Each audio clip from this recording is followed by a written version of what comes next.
সারদা বই থেকে পাঠ, বিষয় জ্ঞানদায়িনী, পরবর্তী অংশ।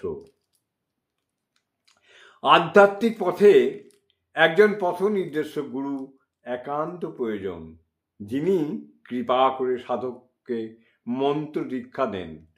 হিন্দু মতে স্বয়ং সচ্চিদানন্দই গুরু, কিন্তু সচ্চিদানন্দের শক্তি সাধকের জীবনে এসে পৌঁছানোর জন্য একটি শুদ্ধ, পবিত্র, উপযুক্ত মানসী মাধ্যমে দরকার। তিনিই গুরু। গুরুর মধ্য দিয়ে ভগবানের শক্তি শিষ্যের মধ্যে সঞ্চারিত হয়। শিষ্যের জীবনে গুরুস্থান তাই অতি উচ্চে। গুরুস্তোত্রে গুরুকেই ব্রহ্মা, বিষ্ণু, মহেশ্বর এবং পরব্রহ্ম বলা হয়েছে।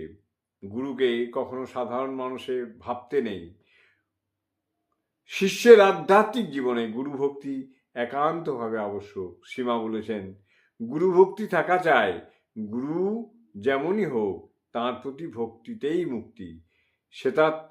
শ্বেতাশ্বতর উপনিষদে উল্লিখিত আছে, জ্যেষ্ঠ দেবে পরা ভক্তির যথা দেবে তথা গুরু, তস্যতে কথিতা অর্থা প্রকাশন্তে মহাত্মন।